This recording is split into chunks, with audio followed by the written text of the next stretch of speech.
এইমাত্র সংবাদ আসলো যে আলমার উপর আক্রমণ হয়েছে। খানিকক্ষণ পরে ওখান থেকে সিগন্যালে থেমে গেল। উত্তাল ভূমধ্যসাগরের ঢেউ ভেদ করে তিনি এগিয়ে যাচ্ছেন গাজার উদ্দেশ্যে। দুহাতে ওড়াচ্ছেন লাল সবুজের পতাকা। সামনে যে কোনো মুহূর্তেই নেমে আসতে পারে নরক যন্ত্রণা। দুর্বৃত্তের মতো ঘিরে ধরতে পারে দখলদার ইসরায়েলি সেনারা। তবুও থেমে নেই তার পথ চলা, কারণ তিনি গোটা বাংলাদেশকে সঙ্গে নিয়ে এগিয়ে যাচ্ছেন নির্যাতিত গাজাবাসীর পাশে দাঁড়াতে। তিনি আর কেউ নন, বাংলাদেশের প্রখ্যাত আলোকচিত্রী ও মানবাধিকার কর্মী শহীদুল আলম। বিভিন্ন জায়গা থেকে আমরা রিপোর্ট দিতে চেষ্টা করছি। গ্লোবাল সুমুদ ফ্লোটিলা বিশ্বের বৃহত্তম মানবিক নৌবহর যখন গাজার দিকে অগ্রসর হচ্ছে, ঠিক তখনই সেই বহরের মিডিয়া জাহাজে অবস্থান করছেন শহীদুল আলম।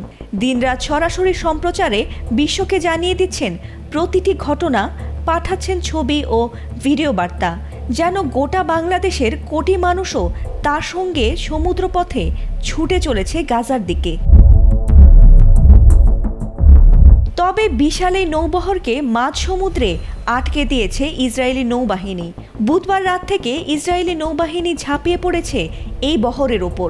একের পর এক জাহাজ আটক করছে, কর্মীদের গ্রেফতার করছে আর অজানা বন্দরের দিকে ভিড়িয়ে নিয়ে যাচ্ছে। গ্রেটা থুনবার্গ সহ শত শত আন্তর্জাতিক মানবাধিকার কর্মী ইতোমধ্যে আটক হয়েছেন। তবুও বাকি 30টি জাহাজ বীরদর্পে এগিয়ে চলেছে গাজার উপকূলের দিকে। আর তারই একটিতে আছেন বাংলাদেশের গর্ব শহীদুল আলম।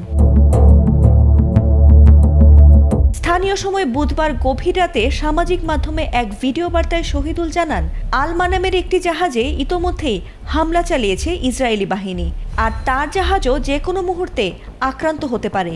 শত আতঙ্কের মাঝেও বুক ভরা সাহস নিয়ে এগিয়ে যাচ্ছেন তিনি, কারণ তার বিশ্বাস তারা ত্রাণ নিয়ে ঠিকই পৌঁছবেন আর ফিলিস্তিনে বিজয়ের নিশানা ওড়াবেন।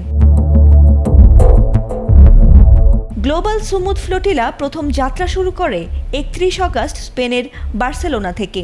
এরপর তিউনিসিয়া, ইটালি ও গ্রিস হয়ে যোগ হয় আরও বহু নৌযান। বর্তমানে এতে অংশ নিচ্ছে 40টিরও বেশি জাহাজ, 44টি দেশের 500 আইনজীবী, সাংবাদিক, চিকিৎসক, সংসদ সদস্য ও মানবাধিকার কর্মী। আর সেই ঐতিহাসিক বহরে লাল সবুজের পতাকা তুলে ধরেছেন শহীদুল আলম। নির্যাতিত গাজাবাসীর জন্য, অবরুদ্ধ শিশুদের জন্য, মানবতার জন্য তিনি ছুটছেন। তার প্রতিটি পদক্ষেপে যেন মিশে আছে বাংলাদেশের কোটি মানুষের প্রার্থনা। ফাতিমা সুলতানা, এটিএন বাংলা।